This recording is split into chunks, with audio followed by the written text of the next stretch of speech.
परीस स्पर्श कथा आणि काव्यांचा.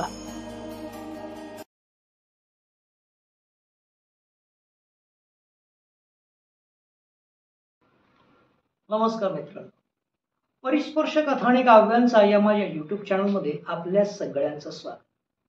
मित्रांनो, आपली भारतीय संस्कृती म्हणजे पुरुष प्रधान संस्कृती. या पुरुष प्रधान संस्कृतीत आजपर्यंत सर्व निर्णय सगळे पुरुष घेत आले. आपली संस्कृती किती पुरुष प्रधान असली तरी आपला संसार हा स्त्री प्रधानच आहे. हो मित्रांनो, कदाचित आपल्याला पटणार नाही, आपल्या घरात हुकूम कोणाचा चालतो हे आजचं आपल्या व्हिडिओचं शीर्षक. अगदी विनोदी कथेच्या माध्यमातून मी तुम्हाला हे पटवून देऊ इच्छितो की आपल्या घरात हुकूम कोणाचा चालतो. उत्तर येईल स्त्रीचं, पत्नीचं किंवा आपल्या बायकोचं.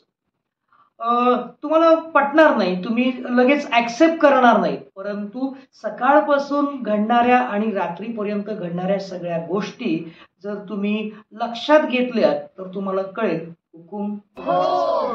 मित्रांनो, अशाच स्वरूपात एक विनोदी कथेच्या माध्यमातून मी तुम्हाला हे पटवून देण्याचा प्रयत्न करतोय. विनोदाच्या माध्यमातून ही कथा तुम्ही घ्यायची आहे आणि पटलीच तर आपल्या मित्रांना, आपल्या मैत्रिणींना फॉरवर्ड नक्कीच करायचं आहे. तर कथेचं शीर्षक आहे घरात हुकूम कोणाचा चालतो. मित्रांनो, फार पूर्वीच्या काळातली कथा आहे. कथा काल्पनिक आहे. एका राज्याचा राजा एक सर्वे करायचं ठरवतो की माझ्या राज्यामध्ये हुकूम कोणाचा चालतो, म्हणजे स्त्रीचा हुकूम चालतो घरामध्ये की पुरुषाचा हुकूम चालतो. त्यासाठी राजा काय करतो, जर पुरुषाचा हुकूम चालत असेल तर राजा असे अनेक घोडे, असंख्य घोडे ठेवतो त्या स्पर्धेचं पारितोषिक म्हणून, की जर पुरुषाचा हुकूम चालत असेल तर त्या पुरुषाने यायचं आणि घोडा घेऊन आपल्या घरी जायचं. आणि एखाद्याच्या घरामध्ये जर स्त्रीचं हुकूम चालत असेल तर पुरुषाने यायचं आणि त्या घोड्याच्या तिथेच काही सफरचंद ठेवले, त्यापैकी एक सफरचंद उचलायचं आणि घरी घेऊन जायचं. मित्रांनो, स्पर्धेला सुरुवात होते, परीक्षणाला सुरुवात होते. पाहता पाहता एक एक व्यक्ती येतो. राजाला, मंत्र्यांना, प्रधानाला, सर्व लोकांना वाटतं की आता सर्व घोडे संपणार की काय. परंतु मित्रांनो, काय होतं, घोड्यांमधला एकही घोडा कोणीच घेऊन जात नाही. प्रत्येक व्यक्ती येतो आणि एक एक करत सफरचंद सगळे घेऊन जातात. राजाला प्रश्न पडतो, आपल्या राज्यात एकही असा पुरुष नाहीये का की ज्याचं हुकूम त्याच्या घरात चालेल. राजा अनाउन्समेंट करतो, आपल्या मंत्र्यांना अनाउन्समेंट करायला सांगतो की एकही असा धडधाकट पुरुष नाहीये की ज्याचा हुकूम त्याच्या घरात चालणार नाही. तेवढ्यात मित्रांनो, बसलेल्या सगळ्या पुरुषांमधला एक तरुण उभा राहतो. तो अगदी धडधाकट आहे, धारदार मिशा आहे, त्याचे शरीर अगदी बळकट आहे आणि तो येतो. तेवढ्यात सगळेजण टाळ्या वाजवतात आणि महाराजांना म्हणतो, महाराज आणा तो घोडा इकडे, माझ्या घरामध्ये माझाच हुकूम चालतो. महाराज त्याला म्हणतात, तुला पाहिजे तो घोडा घे. तेवढ्यात तिथे असलेला अगदी लकलकीत कांतीचा काळा घोडा तो घेतो आणि आपल्या घरी घेऊन जातो. तो घरी घेऊन गेल्याच्या नंतर कालांतराने महाराज आणि इतर मंत्री म्हणतात, अजून कोणी आहे की ज्याचं हुकूम आपल्या घरात चालत असेल. तेवढ्यात काय होतं, घरी गेलेला जो तो पुरुष आहे आपला घोडा घेऊन, तेवढ्यात तो परत येतो.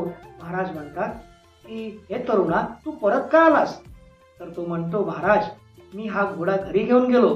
तेवढ्यात माझी पत्नी म्हणाली की हा काय तुम्ही काळा घोडा घेऊन आलाय, काळा घोडा म्हणजे अशुभ योग, आणि तुम्ही काय करा, महाराजांना हा घोडा परत द्या आणि त्याच्या ऐवजी तुम्ही पांढरा घोडा घेऊन या. पांढरा घोडा म्हणजे यशाचं प्रतीक, पांढरा घोडा म्हणजे अगदी चांगल्या, म्हणजे म्हणतो ना आपण लक्ष्मीचं प्रतीक. तर तुम्ही पांढरा घोडा घेऊन या. तेवढ्यात महाराज म्हणतात, ये बाबा, तो घोडा इथेच ठेव, आणि तिथे ठेवलेला आहे तो सफरचंद घेऊन. बघा मित्रांनो, तो तरुण म्हणाला होता की हुकूम माझा चालतो, परंतु तो काळा घोडा घेऊन गेला होता आणि त्याच्या पत्नीने त्याला काळा घोडा परत करून पांढरा घोडा घेऊन यायला सांगितलं. म्हणजे हुकूम कोणाचा चालला, पत्नीचा की नाही. एवढ्यात रात्रीची वेळ होते. राजा आपल्या महालात अस्वस्थ स्वरूपात अशा येरझारा घालत असतो. तेवढ्यात इकडे प्रधानजी येतात. तर महाराज त्यांना म्हणतात, प्रधानजी अहो एवढ्या रात्री येण्याचं प्रयोजन काय. तो प्रधानजी म्हणतात, महाराज मला सुद्धा उद्या यायचं होतं, मला काहीतरी विचारायचं होतं तुम्हाला. तर महाराज महाराज म्हणतात, प्रधानजी विचारा ना, अगदी निसंकोच विचारा. तर प्रधानजी विचारतात, महाराज तुम्ही स्पर्धेमध्ये घोडा आणि सफरचंद अशा 2 वेगवेगळ्या म्हणजे विपरीत वस्तू कशा काय ठेवल्या? मला असं वाटतं तुम्ही स्पर्धेमध्ये ज्या पुरुषाचा हुकूम चालतो त्याच्यासाठी तुम्ही सोनं नाणं ठेवायला पाहिजे होतं, आणि जिथे स्त्रीचा हुकूम चालतो त्यांच्यासाठी धान्य ठेवायला पाहिजे होतं. म्हणजे काय झालं असतं की एखाद्या पुरुषाचा घरात हुकूम चालतो म्हटलं तर त्याला त्या सोन्या नाण्याचा फायदा झाला असता, आणि एखाद्या स्त्रीचा हुकूम घरी चालतो म्हणाला तरी त्या धान्याचा उपयोग त्या पुरुषाला झाला असता. तर महाराज म्हणतात, प्रधानजी माझ्या सुद्धा मनात तेच आलं होतं. मी सुद्धा सोनं आणि धान्यच ठेवणार होतो, पण काय करणार. महाराणी म्हणाल्या, सोनं आणि धान्य म्हणजे स्पर्धेचं पारितोषिक ठेवण्यापेक्षा तुम्ही घोडा आणि सफरचंद ठेवा. आणि महाराणीचं मी ऐकलं आणि तसं मी पारितोषिक ठेवलं. तेवढ्यात प्रधानजी तिकडे असतात आणि म्हणतात, महाराज आता सफरचंद मी तुम्हाला कापून देऊ की तुम्ही स्वतः घेताय? त्यांना कळेल ना.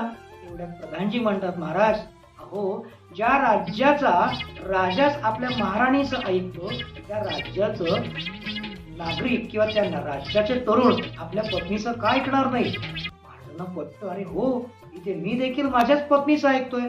तेवढ्यात महाराज त्या प्रधानजीला म्हणतात, प्रधानजी हीच गोष्ट सांगायला तुम्ही मला माझ्याकडे उद्या सुद्धा येऊ शकला असतात. तेव्हा प्रधानजी म्हणतात, महाराज खऱ्या अर्थाने मी उद्याच येणार होतो, परंतु माझ्या पत्नीला खूप घाई लागली होती की महाराजांनी असं पारितोषिक का ठेवलं, त्यांनी एकीकडे घोडा आणि दुसरीकडे सफरचंद का ठेवलं. तिला फार कुतूहल वाटलं. ती म्हटलं, अगं उद्या जाऊन विचारतो. ती म्हणाली, नाही आत्ताच्या आत्ता जावं आणि महाराजांना विचारा की तुम्ही असं पारितोषिक का ठेवलं.